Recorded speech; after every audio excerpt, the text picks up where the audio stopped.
In this episode, I'm going to answer the question that you are worrying about. Will I ever be able to trust again?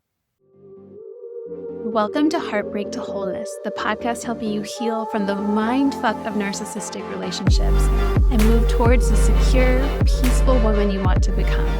I am your host, Brie Walta, relationship clarity coach and EFT certified practitioner.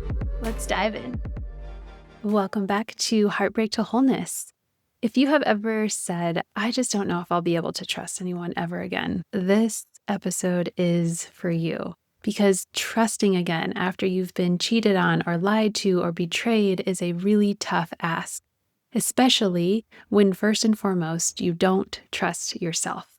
So in this episode, you are going to discover the reason that we overlook red flags instead of acting on them, what you actually need in order to rebuild that trust with yourself, and the steps that will allow you to date again without hypervigilance and fear when you are ready to date again. And remember to stick around to the end of the episode where I will pull an oracle card that will offer you a message that you can use this week to stay more conscious in your healing. I want to share with you a client story because it is like so many of our stories. This client of mine found out after 5 years of being together with her partner that he had been cheating on her for the last 3 years. And as we started working together and she was reflecting back on how long she started feeling like something was off in the relationship, like how long they had been out of the honeymoon phase, out of the love bombing phase, she could really pin down that for at least the last 3 to 4 years, she had been living in this constant kind of place of anxiety that in every interaction, she had a part of her that was bracing for how he was going to react, for what he was going to say, for how he was going to make her wrong. They were fighting every day about the smallest things. The coffee pot not being clean, the dishwasher not being taken care of, the laundry not being folded, him not taking the dog out when he said he would. And she just felt like no matter the tools that she tried to use to bring the conversation up, that she was always doing it wrong, that she just couldn't say the right thing. And it ended in them always talking in circles. It always ended in that specific thing that she was trying to bring to his attention, turning into the massive fight that would end in how she always felt like everything was her fault and ultimately her apologizing.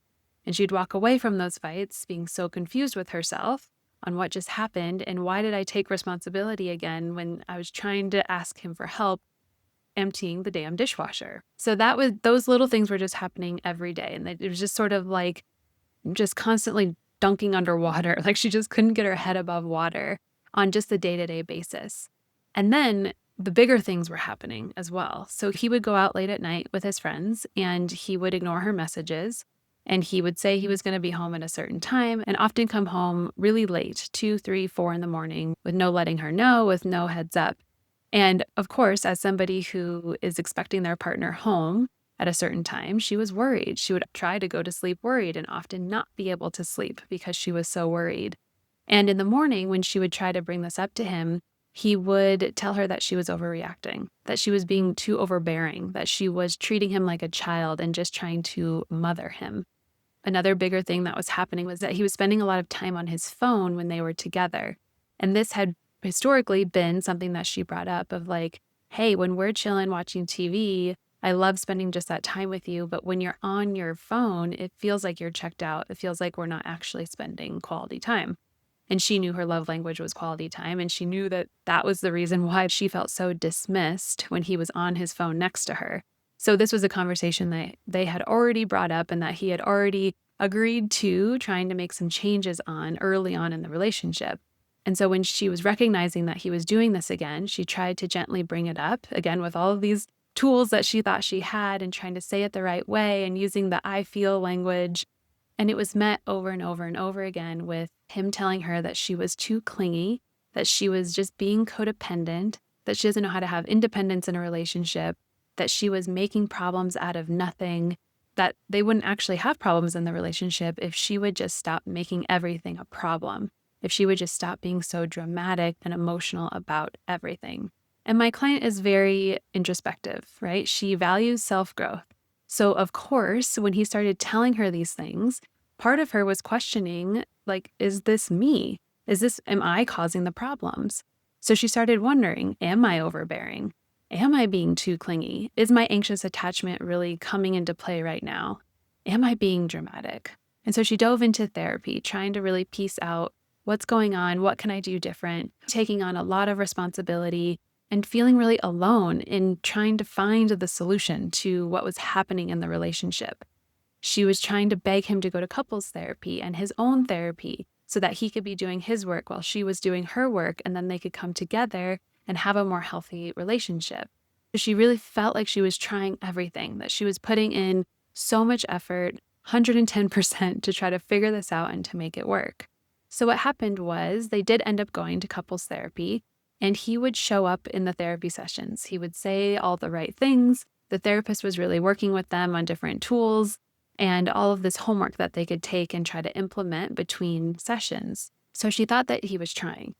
And he said that he had a really traumatic past, that he was really trying to work on his trauma, and that he knew he had a lot to unpack from that. He also said that he was just going through a really rough patch at work and needed her to be more understanding about the capacity that he had. So she was hearing these things from him, hearing that he wanted to try, seeing him actually show up in the session, hearing that he wanted to unpack his trauma, but no action was really being taken. So outside of him actually in the therapy session, there was no further progression of what he was doing. There was no implementation of the skills.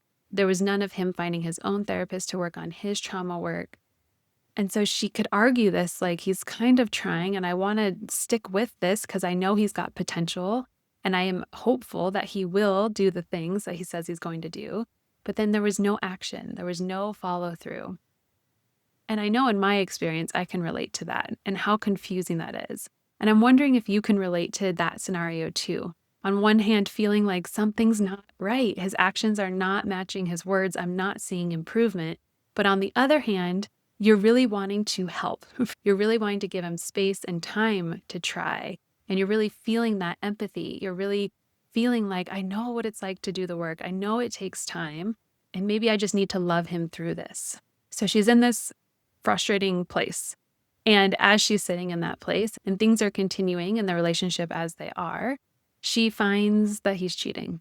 And not just once, but she finds emails from several women and from several different relationships over 3 years that they had been together, along with paying for sex chats and OnlyFans accounts. And as I'm sure you can imagine, her world toppled over.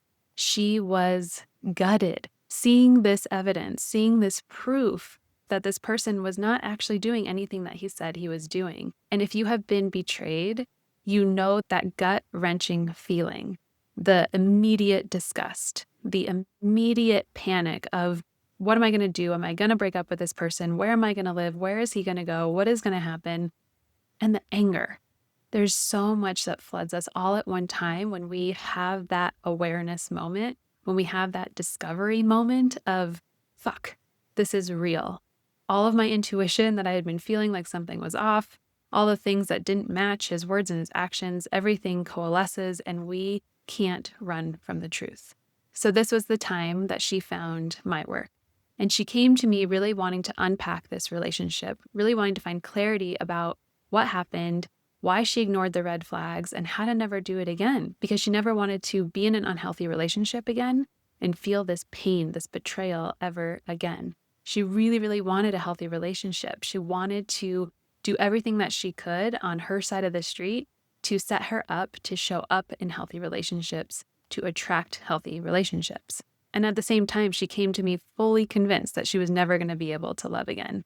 That even though she wanted a healthy relationship, on some level, she believed that there was no good men out there. And if there was a good man, how was she going to be able to let him in? Because she couldn't imagine being able to trust another person with their word again. And the biggest pain point that she had, in my opinion, was that she couldn't trust herself. As she looked back on this relationship, that in hindsight, she could see all the places where she ignored her intuition, where she never listened. And she had this narrative of, I should have left. I should have seen it coming. I should have held the boundary. This is my mistake. This is my issue. This is my problem. There was this very deep-rooted self-doubt and shame and beating herself up. She was fixated on this fear of dating again and this fear of making the mistakes, this fear of not being able to see it and trust herself to leave. So her question was, how am I going to ensure that they're never going to hurt me? I wish that I could 1000% ensure that she was never going to come across somebody who was going to lie to her again. But I can't do that. One of the best metaphors I ever heard from this, it's like we have to learn how to swim in the ocean knowing that there are sharks among us.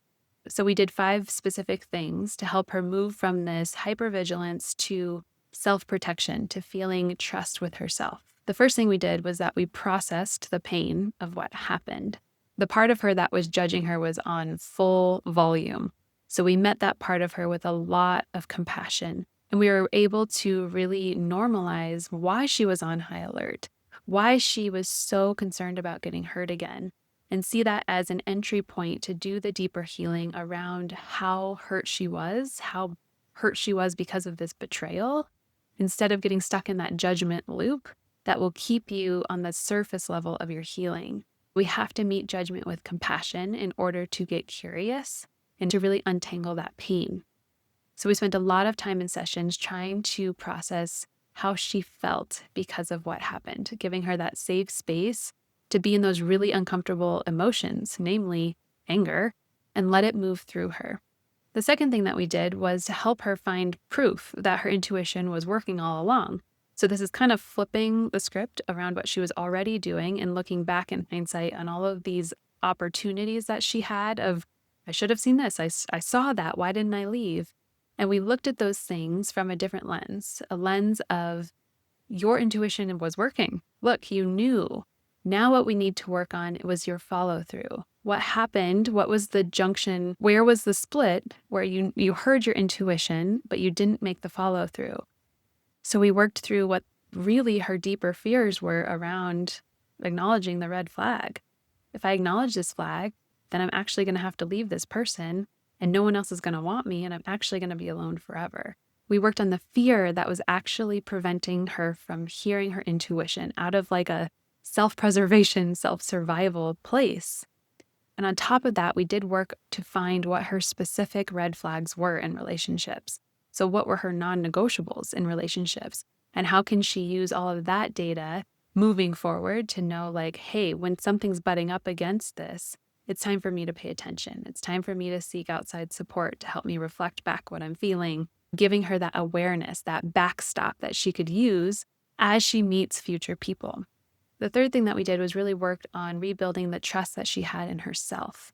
So she had this part of her that was really needing and wanting a partner in order to feel safe, in order to feel validated, in order to feel like she was doing life right and that she was okay. And so what we did was help to strengthen her trust in herself, that she was going to be okay no matter if she had a partner or not, so that she wasn't seeking a partner from that transactional place of, if I'm with you, then you make me feel okay.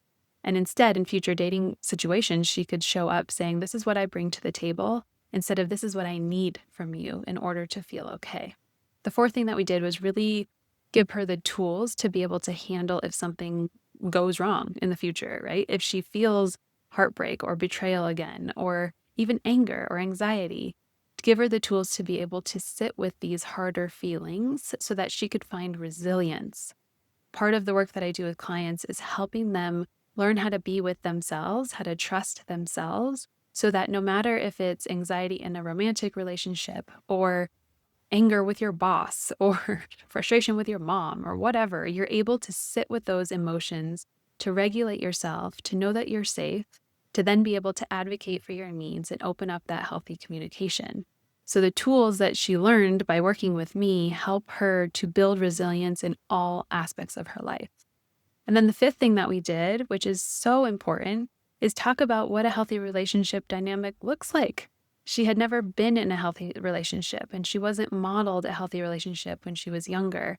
And so she didn't even know what to expect. She didn't know what was too much to ask for. She didn't know what she should settle for. So we really talked about, what is it like to be met with respect in a relationship? What is it like to have somebody give and take and not fall into the giving role where you build resentment? And what does healthy conflict look like? She also learned what boundaries were. She learned how to actually set boundaries, not just ask for something to be different. And in doing all of this processing work, she really built up her confidence to believe that she deserved to have her needs met, to believe that she deserved to be treated well in a relationship, that she actually was lovable and was worthy and was the first person to see that and believe that. Because as much as we want to, we cannot control other people. We cannot take all the sharks out of the ocean, but you can trust your ability to be resilient, to handle anything that comes your way. So if that shark is to swim towards you, you trust yourself to be able to get away from him.